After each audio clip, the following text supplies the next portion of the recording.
Hey guys, welcome to the interesting show. I'm Janet. I'm Irene. I'm so excited today. Why you are so excited today? Because my favorite artists are mostly from the UK. Oh, so do I. There's a lot of directors and actors that I really admired are also from the UK as well. Yeah, that's what we're gonna talk about today. And you must be curious why we are speaking in English right now. Because we have a very special guest today. 大家是不是都对于英国腔呢，跟在英国生活有一个幻想？很想知道，如果有一天能够在这个迷人的国家读书生活会是什么样子？今天我们就邀请了一位来自英国的特别来宾哦，来为我们解答，那就是 Jonathan 老师。Yeah. Hello, hi. Yeah, we are very happy to have you here today. I'm very happy to be here too. So we prepare some interesting question that I think most of the people will be curious or they will be wondering about. So exciting what will happen later.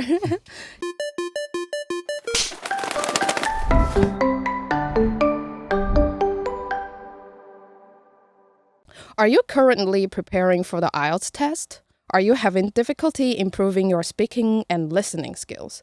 Today, we have Jonathan to tell us very helpful information about the new online IELTS class from 阳朔美语. So in my IELTS listening classes, I'll be giving you tips about how to improve your listening, and especially for the IELTS test. And I'll also be pointing out some of the important spelling that you will need to know in order to do well on the exam. In my speaking test, we'll be mainly focusing on helping you to enrich your vocabulary as well as to improve the accuracy of your tenses. I've also designed a number of practice tests so that you get an opportunity to take part in practical exercises to improve your listening and speaking ability. If you're interested in improving both your listening and speaking, to have experience of more in-depth learning, please feel free to sign up for not only my online courses, but also my in-class courses too. Yeah. We are very glad to having you here because we believe that, in Taiwan, because there's a lot of series, films, music from the UK. So it's not the only part in the UK, and maybe the more literature and educational part in UK that people are curious about. But the first thing is we would like to know which part in the UK that you are from. Do you want a short answer or a long answer? Long answer is fine. Long answer, okay. Well, I'm originally from the Midlands, on the border between Nottinghamshire and Derbyshire, and that's where my family's from. But I actually grew up down in the West Country, so quite close to the city of Bath. But I grew up in a small market town, so I guess there are about only 20 to 30,000 people there. Can you describe that town? Can I describe that town? Yeah. Sure, of course. It's actually a very old town. It was established somewhere around about 700 AD. So it's about 1,300 years old. Although most of the buildings are not that old. I think the oldest building is a church, which is probably about 800 years old. Mm-hmm. But the majority of the kind of town centre is from around about the 1700s, so around about 300 years old. What is the town called? The town's called Frome. Frome. Yeah, and it's actually a market town. What that means is in the old days, the farmers would actually bring their animals into town and they would sell it to other farmers or maybe sell it to butchers, which would then be turned into meat for people to buy. Ah, so that is in the past. But that's in the past, yeah. But now, is it still known for it sounds like dairy and farming, more farming industry there. Yeah, but not really. There is actually still a farmer's market, but it's actually moved away from the centre of town now. And a lot of the people who live in the town now actually are people who commute to work. So maybe they work in Bath. So they're kind of more professional people. There's also quite a lot of artists and musicians there. It's a very beautiful town, so it's kind of like attracted a whole mix of people. Is there any like special festival? Because it sounds like it's quite a vivid and Special festivals, yeah. Every year that there is a cheese show.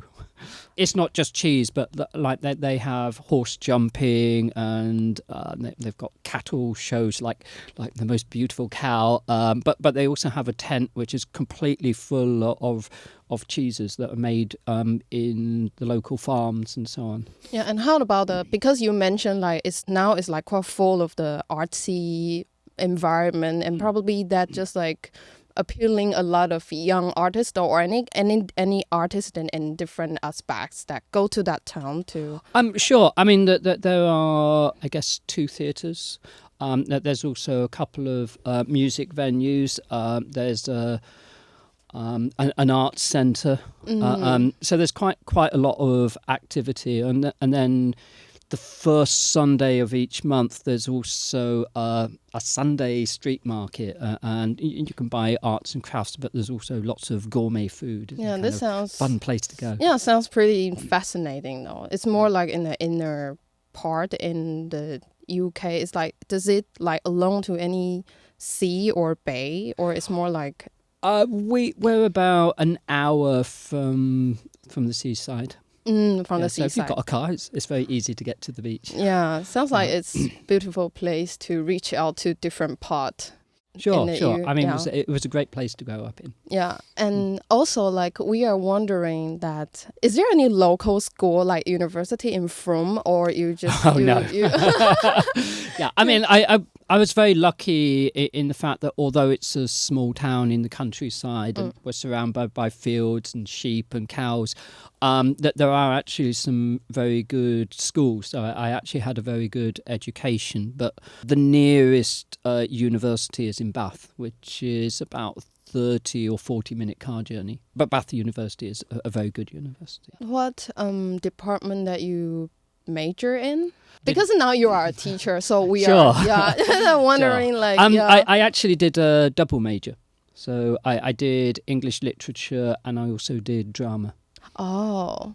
You were majoring, like study both of them at the same time? Or one is like major, another? Yes, I did both at the same time. Ah, very cool. So did you go to other city to travel to find out, like more deeper or exploring yourself with different languages? Or how many years you spent in England, and have you ever went abroad to? Yeah, sure. When I was at school, I spent about 7 or 8 years learning French.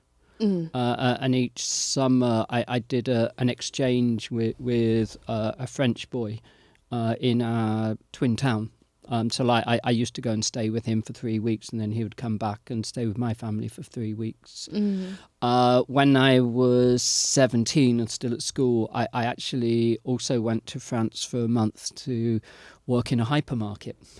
So that was a way to kind of live and have an opportunity to use my French. Later on, after I graduated, I actually worked in theatre, and I worked with various companies that toured to various places. So we've toured around the UK, but I also visited Ireland, and I went to Holland, Poland, Austria, Germany.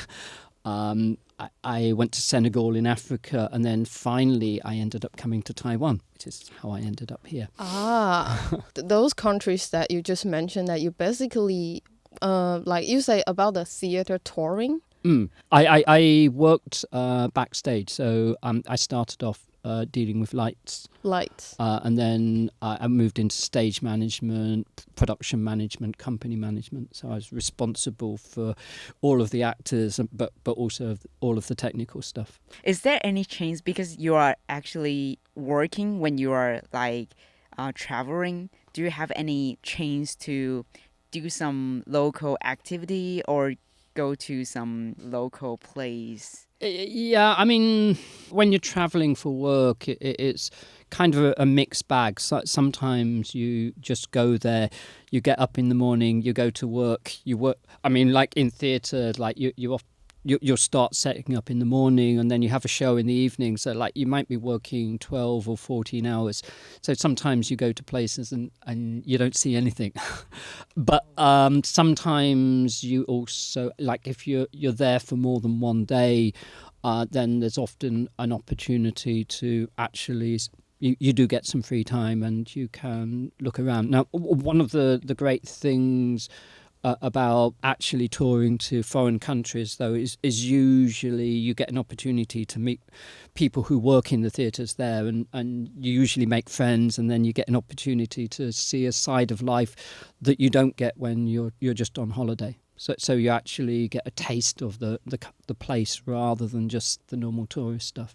When you're traveling, meeting local people is sometimes the very important things, like know a new country or a new culture. Sure. I mean, like when you go to like Paris and you see the Eiffel Tower and you take your selfie and so on. It's a nice experience, but it's very different from actually spending time with local people. And the real place is not the buildings but the people there. Is there any fun story that happened when you traveling, like with the theater or, yeah? Well, I'm sure there are lots, but I remember one particular time. This is actually, we were in Birmingham, and with the actors and musicians and technical crew, I think there were about 16 of us, and we're booked into a hotel. So each having our own room. And when we got to the hotel, we discovered that the hotel only had 6 bedrooms. Oh. So that was kind of a problem. And then when we went into the rooms, we found that all the beds were dirty as well. Oh boy! It's like they hadn't changed the sheets. So and it's like a small and hotel. This was like 12 o'clock at night, and it's like too late to try and find another. I mean, these days you could probably get on your phone and very easily, start Googling stuff, but this was before the internet. So we were basically stuck in and some of us sleeping on the floor, those who did sleep on the beds sleeping on top of the beds, not in the bed, because they were so dirty. And So you said after like traveling so many countries that you decided to come to Taiwan. So other than theater jobs, did you, just like you teach in Taiwan now, have you ever taught in different country before, or? Yes and no. The last theatre company I worked for in the UK was actually what's called a theatre and education company. So what we did was we created performances and then we took them into schools. We didn't just perform, we actually got the children to actually take part in the performances. So like they were interactive performances, and the purpose was to help them to explore things like identity, bullying, and so on. It wasn't just an acting job, it was also teaching the students. So I'd done that for about 5 years before I came to Taiwan. So I'd been heavily involved in education before I came here. Oh, so that is majorly focusing on theater education. Yeah, but using theatre as a way to educate people. So it's more like... So it's not teaching them to act, it's teaching them to explore ideas and feelings, how to deal with difficult situations and so on. So it's more like art curation? No. Kind of like counselling, therapy, if you like. Oh, yeah. But so for example, you're being bullied at school. How do you deal with that? So we would set up scenarios where they could role play, and they could give suggestions. Okay, well, what if you do that? And then we would perform it for them and show what would happen if this happened, so that they could actually discover different techniques but also in a safe environment be able to discuss it. That sounds very meaningful. Yeah, it was very interesting. I think in Taiwan we seldom have this kind of education method. Unfortunately, it takes money. Yeah. I think it needs a lot of budget, though. Yeah. That's probably the problem. Yeah. So, you said you've been traveled to France before.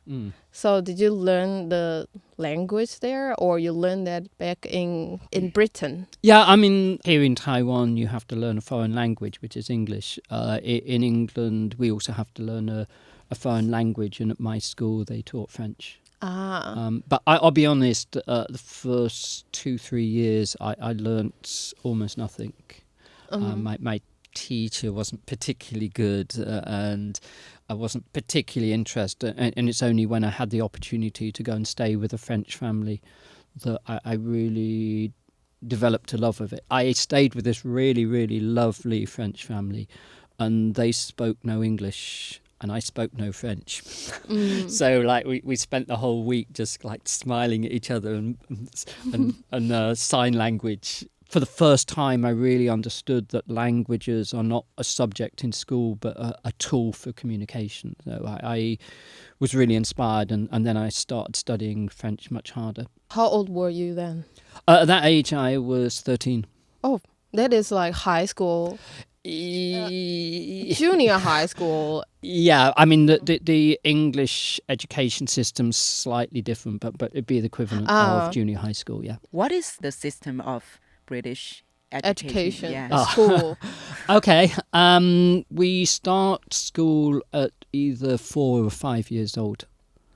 And you'll start off in what's called primary school. So primary means first, but I mean, it's a little complicated because different areas have different systems. But where I grew up in Somerset, the primary school was actually divided into 2 schools. So you start with an infant school for 3 years, and then you go to the junior school. Ooh. Then from there, I went to a middle school.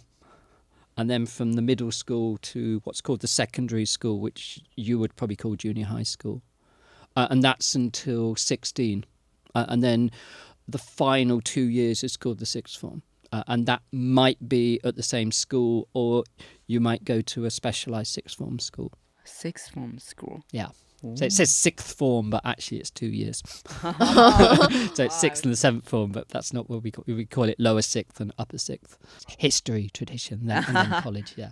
Okay. So how many language? You said like you learned French in France, and you also learned Mandarin in Taiwan. Yeah. So how many language do you speak so far? Unfortunately, only 3.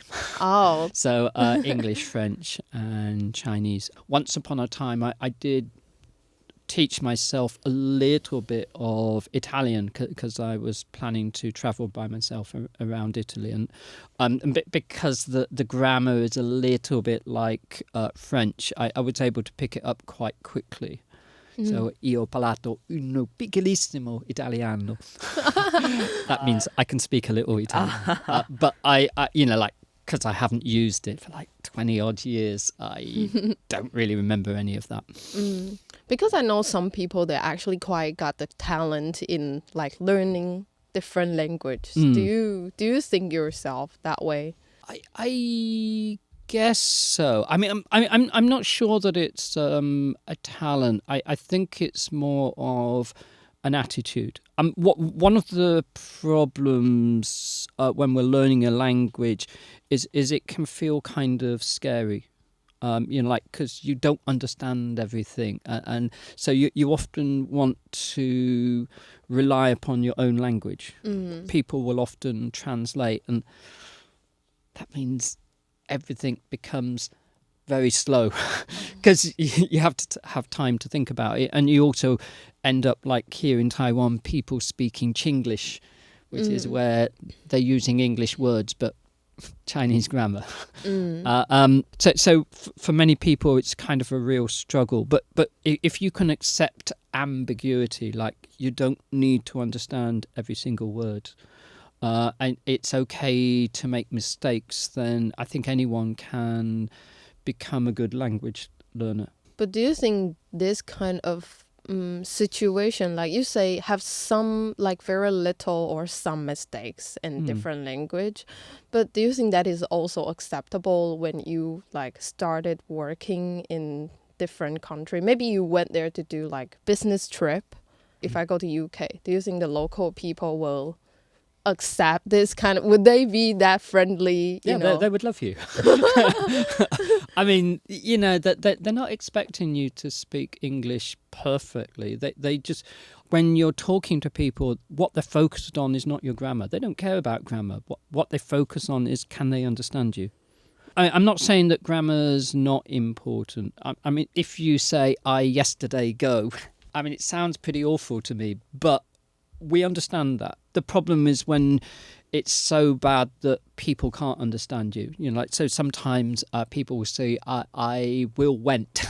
Oh. He, and they mix up he and she, and then like, how many people you're talking about? That's when it becomes a problem. The first thing you need to do is just communicate, and then people will probably not correct you, but they will model what you say. So like if you say, I yesterday go, and they'll say, oh, you went yesterday, you went. Oh, like, they will correct, yeah. I mean, it's something I do as a teacher too. I don't correct, I model. But you know, like if you're listening, you can very quickly pick up the correct grammar. But, you know, people won't laugh at you. They want to communicate with you. British people are usually very bad at languages. So, like, they really appreciate it when you speak English. Really? Yeah, sure. Like I'm as a tourist, and well, this might sound a bit racist though. Like as a Chinese people, yeah, look, would that be like a difficult thing to travel there? For the most part, no. I mean, yes, there are some people who are racist, but most people aren't. People are usually very friendly. I mean, one of the big differences between English people and American people is that we can seem a little bit cold and a little bit unfriendly. But it's not because we're unfriendly. If you talk to us, you find we're actually really very nice. It's just more of a cultural thing. You know, like here in Taiwan, if I was looking at a map, I'm pretty sure somebody would very quickly come and say, "Can I help you?" In England, nobody will help you. But if you ask for help, people will help you, and that's because we think it's rude to bother people. Oh, it's a manner thing. It is. Ignoring you is good manners. It's not because we're unfriendly. So like if you say, oh, excuse me, and you ask for help, you'll find that people are actually super friendly. Is this kind of situation that happens quite common in the UK, or just like some part, or not actually like that common?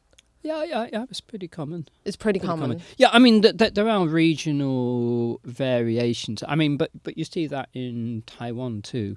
You know, like people in Taipei tend to be less friendly than people in the south of Taiwan. But I mean, I think that's just part of living in a big city. You tend to be a little bit more careful because sometimes there are strange people.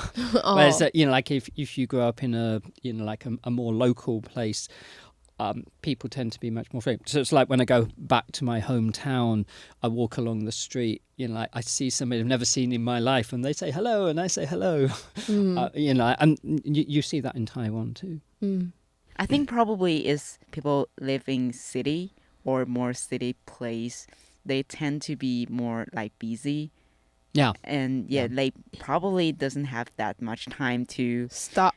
Sure. I mean, it's a lot connected with the pace of life. I mean, like, life in Taipei is much faster than, say, Tainan or Kaohsiung. For me, I actually think that Taipei is quite slow. Oh, really? Yeah, because I went to university and I worked in London, and London is like twice as fast as Taipei. The scale of the country, so more population in one city, that just, makes partly, that... but also just physical size. London is from one end to the other is about 40 kilometers. You know, like, and there's 8 million people who live there. Oh. So, like, the average commute to work is just under 1 hour. So, like, you spend an hour getting to work and an hour getting home. You know, like if you miss your train, then maybe that's an extra half hour. So it's like people are often in a big rush to get around. To catch up their traffic. As we were talking about, like there's like some common like English mistake that Taiwanese people would have. Except Chinglish, you said.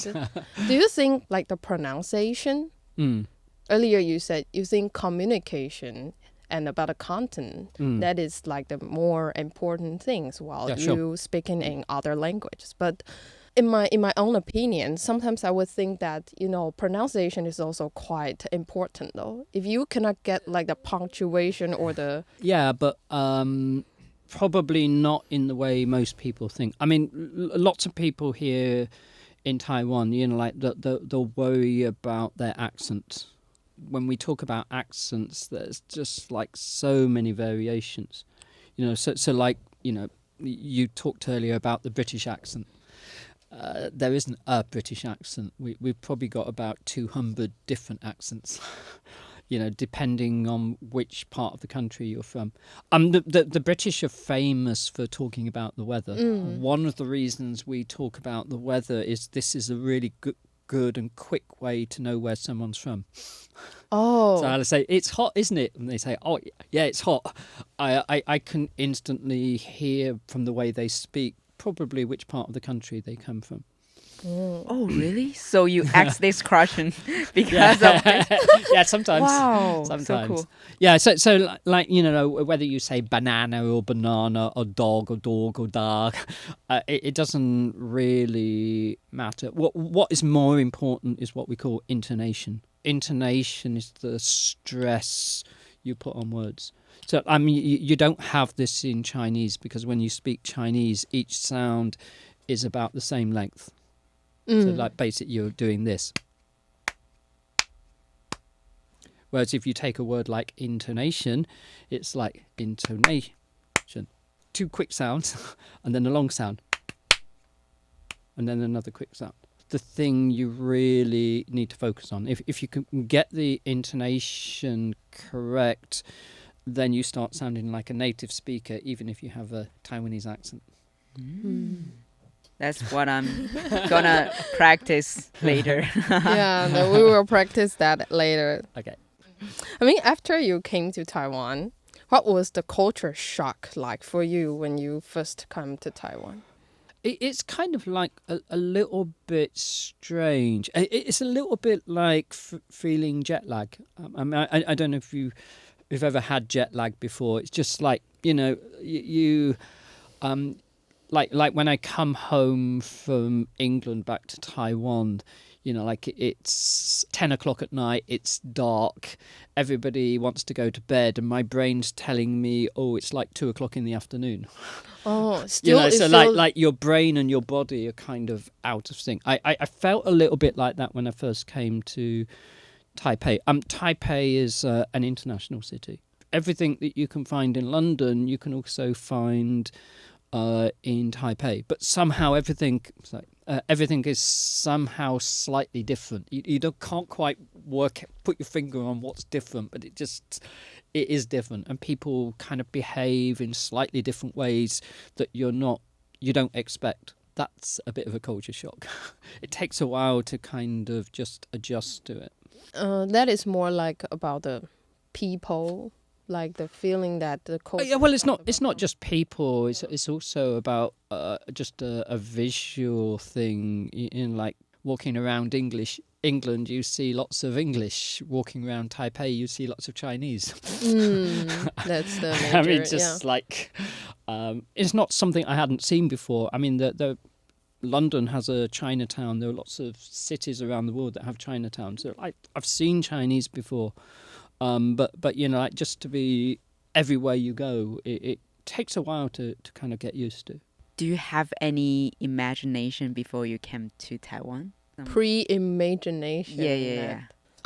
Before I came to Taiwan, I basically knew 2 things. The first one was that when I was a child, all the kind of cheap things like pencils and buckets and things, they said made in Taiwan. These days, of course, everything says made in China. So I knew the name. The other thing was in my history class in junior high school, I did a course on 20th century world history. and we looked at things like the First World War and the Second World War. We also studied China. So I knew about Mao Zedong, I knew about Chiang Kai-shek and the Kuomintang and so on. So I actually knew a little bit about the historical background before I get here. But the actual island of Taiwan, I knew nothing about until I actually got off the airplane. So I didn't know it was a small island made up of volcanoes and all of that kind of stuff. So about the culture shock, this part, and about food you came here to eat, what is your personal diet habit? This is kind of a bit complicated because I haven't actually eaten meat since I was 22 years old. So after I graduated and started working in theatre, you basically work late. So I didn't get to eat dinner until like maybe 11, 12 o'clock at night. That time, the only place open is things like burgers, kebabs. And after doing that for a few months, just eating real junk food, I didn't feel that healthy. I mean, growing up, I'd always... my mum cooked. Some of the food came from our garden. So like I've always eaten very healthily. And then as a worker, suddenly eating lots of junk food, it really didn't suit me very well. So I decided I was going to not eat meat for a week. And then it became a month and a year. And so it's like when I came to Taiwan, immediately there's lots of things here that I can't actually eat. But other than that, I don't think it was particularly a culture shock. In the UK, we actually eat lots of different types of food. You know, like we eat English food, but also Italian food and French food and Chinese food and Indian food. So like I've got fairly eclectic taste. I'm willing to try most things. So are you majorly a vegetarian? I'm what's actually called a pescatarian. Pescatarian. Because I eat fish and sometimes eat seafood, but I'm not that crazy about seafood, but I do love fish.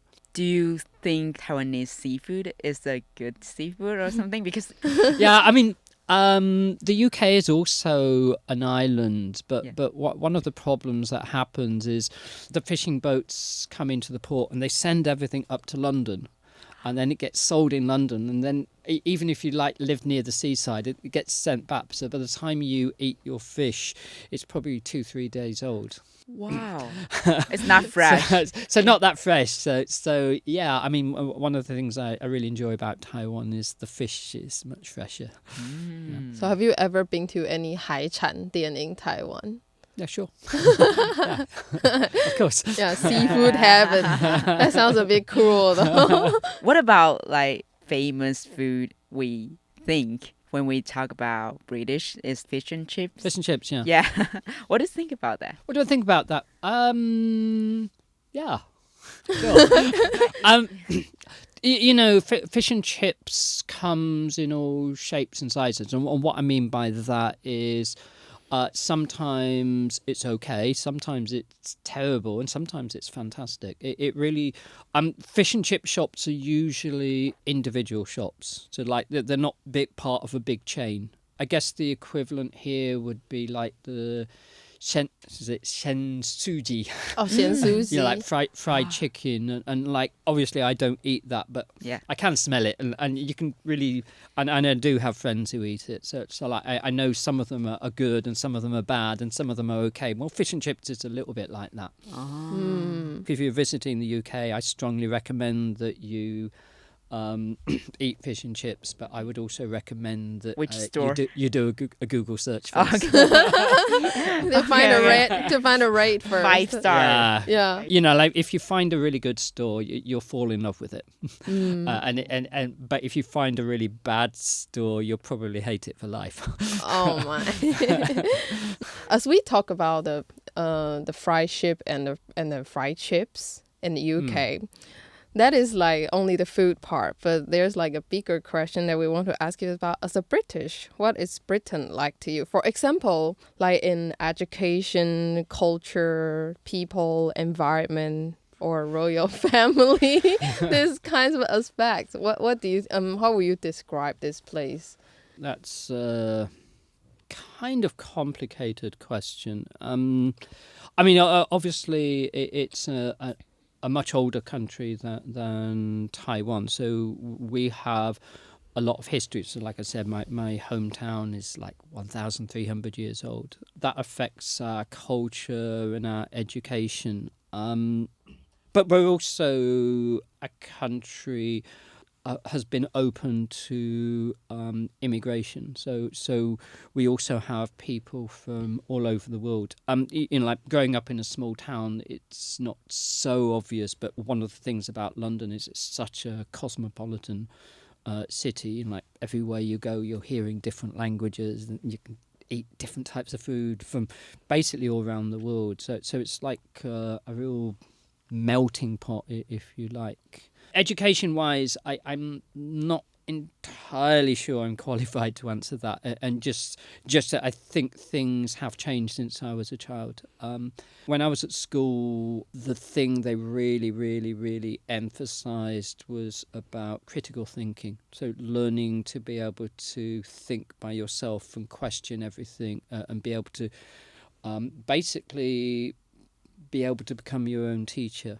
And that's still part of the British education system, and certainly any of you considering going to university in the UK, that's one of the really, really big strong points, and that you will find a major difference with Taiwan. But in the actual schools, they're moving a little bit more towards standardized testing. So like when I was young, we didn't have many tests and exams, whereas now that there's a little bit more emphasis on testing. And again, when I was at school, most of our tests were actually essays. So we actually had to not just learn stuff, but we had to actually express it, so to show that we understood it. And now, because there's more testing, there's a move a little bit more towards multiple choice. What do you mean by having test for the multiple choice?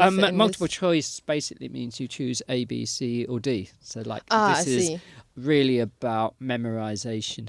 And you choose the answer that is most likely right, or you make a guess. Whereas when you actually have to write from scratch, if you don't know it, you really can't answer the question. So like you it's not just about knowing facts, but it's knowing why. I mean, I mentioned earlier about learning 20th century history. One of the really fascinating things about that was we didn't have to learn lots of dates. What we were really studying was why things happened. Why did World War I happen? Why did it end in the way that it did? So there's much more, instead of what and when, it's much more why kind of question. But we also studied about examining how you know something happened. So just because somebody said this happened, how do we know it really happened?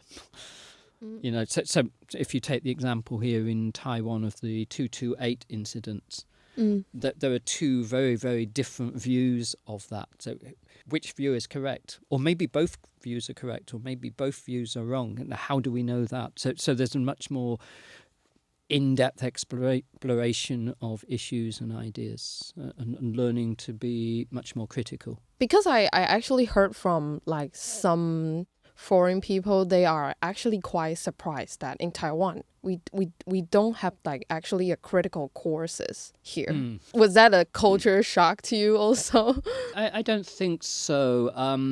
There are some very good things about the education system in Taiwan, but there's an over-reliance on testing, and testing means that you just have to memorize the answers without actually understanding the answers, and that's a major kind of drawback. And also not that interesting for students. You know, I loved school. I mean, not everything about school, but I loved learning because it was actually very interesting. You like the process when I like the process, yeah. Like input and output your thoughts, that kind of process in the school. Yeah. But how about the culture side in UK? Like maybe like music, literature, you know? I mean, as I mentioned earlier, I went to university in London. One of the reasons I chose London is because there's just like hundreds and hundreds of theatres, concert halls, art museums, and so on and so on. I mean, there's just such an opportunity to explore very rich cultures. I mean, it's not just focused on like mainstream culture as well. That there are opportunities for other groups to be represented. Irene, do you have anything you want to ask about the music aspect? Yeah, actually, in the beginning, I said I have several like artists. It's from the UK. Yeah. I don't want to be like compared different country, but I really like to listen some English song. That's why I wanted to learn this language. Yeah. So when I was in college, I started to listen some British singer or like musician, and I found out probably in England they will have a different kind of genre, more variety or something. Oh yeah, I mean there's a huge amount of variety. I mean, in any one night in London, there's probably about 300 or 400 concerts taking place, and Wow. there's some big ones like the ones you get here in Taipei with maybe 10,000 people or so. But there are also like little pub venues where there's like maybe 20 people. So you can find any kind of music you like. You can listen to rap, you can listen to soul, you can listen to jazz, you can listen to pop music, you listen to classical music. So there's huge amounts of opportunities to explore those things. And that also gives more opportunities for musicians as well. I mean, here in Taiwan, if you're a musician, you're probably stuck with the internet and, recording stuff for YouTube. Whereas in the UK, you can actually go out and have a concert. From the audience reaction, you kind of become a much better musician. One of the most famous bands from the UK is the Beatles. And what really happened to them is that they went off to Berlin and played there for I can't remember how many months, but basically they were playing like 3-4 hours every evening for like 7 days a week for several months, and like during that time they became much better musicians, like having opportunities to perform. In Taiwan, it's very difficult for a musician to get that kind of opportunity. I think recently it's like getting better because in Taiwan, recently you can go to some jam session or something. But I believe probably in UK there's more opportunity. Sure. It has improved in Taiwan, but there's still a lack of venues and opportunity. I mean, that's also true about theatre. And there's also kind of a lack of government support for it. So do you think like London is a place for musicians to live or to chasing their career? Yes and no. I mean, yes, because there's some incredible opportunities, and you will meet lots of other musicians who who will definitely influence you. But the downside is London's very expensive. Yes. Yeah, it's So very if you want to be a musician in London, you probably also need to have a job. Oh, I see. Yeah. But there are other music scenes outside of London. Not all musicians come from London or live in London. So which city you think is the secondary city? Well, I mean, obviously Liverpool with the Beatles, but also Manchester has had its moments, but also other cities sometimes. There are opportunities. As we talk about maybe to develop like artistically a career there, or any different kind of careers in the UK, like the expenses is quite high. It's a reality there. Yeah. So I mean, if like the students that ask you, or some people ask you, if I want to, if I want to try an opportunity to live there, what good sides or like real sides that you would tell them about? I guess the number one concern is money. I mean, you need money to survive. I mean, when I first graduated, the situation was a lot better. a lot different. Like I had friends who were actors, who were musicians, and so on. And at that time, you could do something called squatting, which is basically you could go into an empty house and live there until somebody kicked you out. Basically, you could live in London and not pay rent.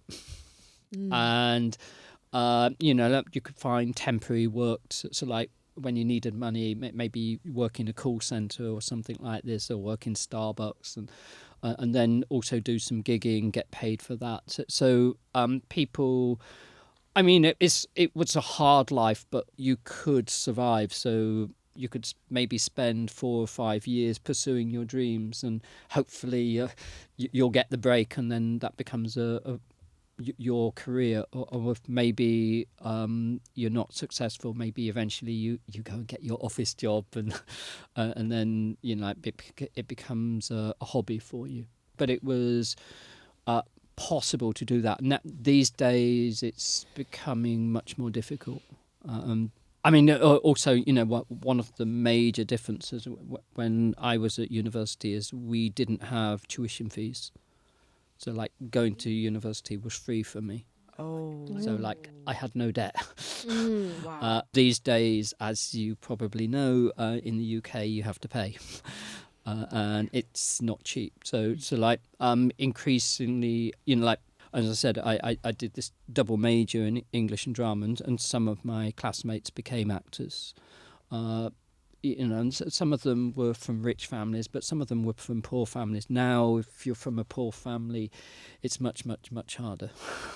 Unless you've got daddy to pay your credit card. Sugar daddy.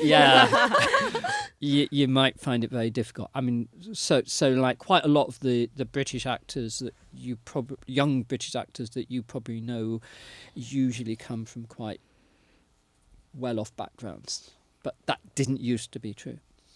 Yeah. About the expenses, I mean, maybe some students will be, wondering about what cities maybe is like more.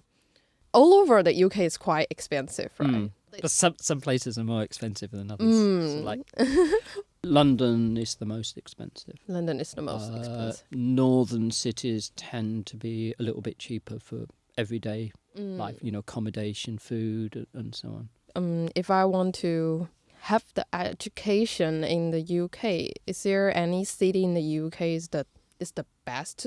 Okay, let me give you an example. Like in Taiwan, if I want to be a teacher, I will go to NTNU. Or if I want to be a doctor, I will go to NTU. Or if I want to go study art, I will go NTUA. So is there any kind of options that you would... Yeah, I mean, it's not exactly a simple question. I mean, for example, one of the things depends on what kind of person you are. So for me, I grew up in a sleepy town. Going to London was like a really exciting thing to do. But London is a really exciting city, but it's also a hard city. Because of the distances and the expense and so on. It's good, really good for some people. Like if you want to be a musician or an artist or something like this, or a fashion designer, probably London is the place to be. But for other people, they probably won't enjoy it so much. So for some people, they might prefer more of a campus university, so where they're like on the edge of the city and they're surrounded by green fields and so on, and it feels a much more safe environment. In that aspect, I think it just depends on what kind of person you are. I mean, in terms of subjects, that's also not entirely simple to answer. I mean, you'll see that there are lots of websites giving you rankings of the different universities, and it's worth looking at them, but you shouldn't rely on them 100%. So one of the things they look at is how much research they do. Now, if you're interested in doing research, that's probably a really good place to go. But there are some universities that are not so high, but the reason they're not so high is because they're better at teaching than they are at research. And maybe if you're looking to just learn, maybe one of those universities is better for you. Also, some universities, they tend to focus on theory. Others are more focused on the actual application. And some universities are like a mixture of theory and application. So like it also depends on what your motivation is. What do you actually hope to study when you're at university? So you shouldn't just look at like how good the university is, but you should look at the individual courses and how that matches with your abilities. So for example, if you're an artist, the most famous place is the Royal Academy of Art, and like that's got a really very good reputation. You will definitely become a better artist if you go there. But my university, which is Goldsmiths, doesn't have such a good reputation these days. But it's probably, if you want to make money as an artist, this is the number one university. Oh, So really? Yeah. All of the most famous contemporary British artists like Tracy Emin and Damien Hirst went there. What they do is they don't just teach you to art, but they also teach you how to sell yourself. Wow, that's So very like they're a little bit more focused on the business and commercial side. So like if you want to be an artist, that's actually a really, really good course. So, but like in terms of ranking, I think for art it's only about number 8. But like the most famous artists have all been there. Oh. So it's kind of not exactly a straightforward question. But I think it's fine though, because you are from there, so I think people here, they might want to hear like more specific and more real. Yeah, I mean, so sometimes when I'm teaching, I'll get students who will come up to me and they will ask about their specific subject, and they'll say, "Oh, what do you think about this university? What do you think about that university?" And I think that's a really, because I'm dealing with a specific student, I can give them a much more specific answer because I can find out from them what it is they really want, and then.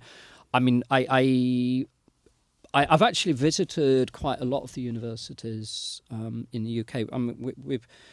When I worked in theatre, we actually did visit various universities and performed there. And then before that, when I was applying to university, I went to visit different universities and did interviews. So I've actually had an opportunity to see a lot of them firsthand. Over the years, I've also helped students with applications and so on. So I've got a reasonably good idea about the university. So like, you're always welcome to come and ask. How many subjects they or department in those university that your students have been asked you the most, like maybe in business, literature, physics, medicine, science, etc.? Yeah, I mean, obviously there are lots of business students, but I had students who've studied architecture, computer engineering, marketing. Know quite a few who are studying like to do with psychology, maybe counselling, art, psychotherapy, and just a whole range of different things. So did you give them any ideas, like what schools that you think that might be the choice that based on their needs? Yeah, I mean, usually the first thing I do is ask them which schools they're interested in, and then I can give them a little bit of feedback about those places, what kind of university is, what kind of reputation it has, and so on. Yeah, it's quite practical though. Yeah, if you join Jonathan's class, he Yeah. can give you some ideas about, the options that you want to go to the school. Yeah, about. I mean, it is not necessarily just about IELTS. So sometimes it's an opportunity to also ask these other kind of questions, find out a little bit more about the UK, find out a little bit more about the universities there. Yeah. I'm always very happy to talk to my students. Yeah. Although I might appear a bit cold and unfriendly because I'm British. Now we already yeah. break this. So, but if you ask me, you'll find that I'm very friendly. Yeah, we have more chances to know more about you. We talk a lot about UK. Is there any home dish that you miss the most from Britain? One of the things I really, really love is roast parsnips. And you're all going, what's that? Yeah. You don't get parsnips in Taiwan. This is why I miss them. They're a little bit like carrots. You mean carrots? Carrots, yes, Yeah. a little, but they're kind of like a creamy white colour.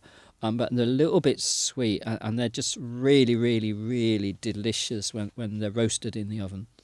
Oh. So, like whenever I go home, that's usually the first thing that I will eat. Is it usually, made as like a sweet dish or Oh no, salty? no. I mean this. On Sundays, people will usually have what we call a Sunday roast. So like they'll have some chicken or they'll have some beef or lamb or something that is roasted in the oven. So you and cook then, with salty yeah, dish. and then it will be accompanied with like some potatoes and some vegetables and you can actually roast the parsnips with the meat. Although obviously I don't eat meat, so I roast them separately. Have you ever tried to bring the seeds back to Taiwan to... Is it illegal? It's yeah, not. yeah, no, yeah, that would be illegal. Yeah. I have not, because as you mentioned, this would Oh, be boy. illegal, yes. So sad. I will be honest, I have thought about it. But, like at the end of the day, Taiwan is my home and I do care about the, its biological security. So I'm not going to do that. Oh, so it's really hard to find in Taiwan. Is it any chance that like import this food? Because sometimes we will import like some vegetable or fruits from like any British restaurant markets here? or- Yeah, I mean, I don't think it's impossible to import it, but there's such a small market for it. Because like other Europeans don't eat it. I'm going to guess Americans don't eat it. I mean, it's like just a very British thing. So like the number of British people here, and maybe they're not all as crazy about parsnips as me. So like the expense of importing it is probably not worth it. Okay. So I just have to go home sometimes. So it's a good excuse. Wait, how to say that white carrot again? Parsnips. Parsnips. Yeah, so PARSNIPS.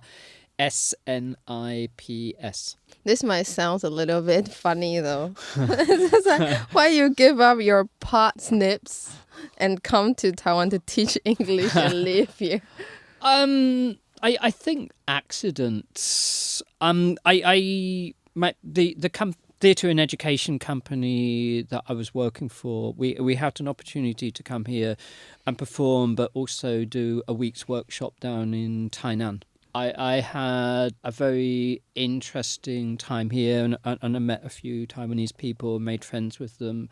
And I was at a time in my career. I mean, I loved my career, but it was also quite demanding. I often worked very long hours, and I just felt like it would be nice to take a year out and like have a sabbatical for a year and then go back. So I thought, well, I just had a really nice time in Taiwan. Why not go back and just study Chinese for a year? Because I'm interested in language, and it would be really interesting to do something different. And I thought maybe I could even work in the theatre here because I had a specialised skill. And then when I got here, I discovered I couldn't get a work permit for working in the theatre because you have to have a full-time employment. Most theatre work here is not full-time. Yeah. So the only thing I could do legally was to teach, which is okay because, I've been working in the education field for 5 years. Also, my dad was a teacher, so this is part of my background. And I just discovered that I really enjoyed teaching. You know, like so now, because I've lived here a long time, I have my own work permit. I can do any job that I want, but I still choose to teach because actually I found that I really love doing that. Yeah, my 1 year break became a very long break. So just life happened. Seems like teaching is like the quite big part in your life. So what is there any hobby or anything you do besides teaching? Yeah, I love reading. I mean, I've been in love with reading since I was a kid, which is why I majored in literature. I love hiking. You know, like growing up in the countryside, we often went off into the fields, and it's very hilly. So, and then the other thing I've done is I've learnt to play guzheng. Guzheng? Yeah. Oh, you learn guzheng here? Yeah, of course. In Taiwan. Oh, very cool. So you learn in Mandarin? Yeah. When I first came here, I studied at the Mandarin Training Center at Shida. So, and I studied there for about 3 years, and they had a lunchtime culture class where you could learn guzheng. Because I come from a musical family, so I thought that'd be cool, and I really enjoyed it. So I actually after I finished studying Chinese, I've kept it up. So it's something I really enjoy. Okay. I think we really get a lot of interesting news and information from you today. I'm really enjoying the interview. Yeah, it's been my real pleasure. Thank you. Yeah. So I think this will be the ending of our today's show. Anything you want to say to the audience who are putting effort into learning or preparing IELTS or learning languages now? I think the most important thing is that language is not a subject, it's a tool for communication. And if you like communicating with other people, learning a language is a wonderful opportunity to meet wonderful people all over the world. So just the most important thing is to enjoy it. Don't think of it just as this thing you must do. That there is a purpose to it. Finally, please don't forget to sign up for my classes. Please, you're very, very welcome. Also, don't forget to follow and to like the interesting show. Thank you very much. So this will be our interesting show today. I'm Janet. I'm Irene. And I'm Jonathan. Bye-bye. See you next time. Bye-bye.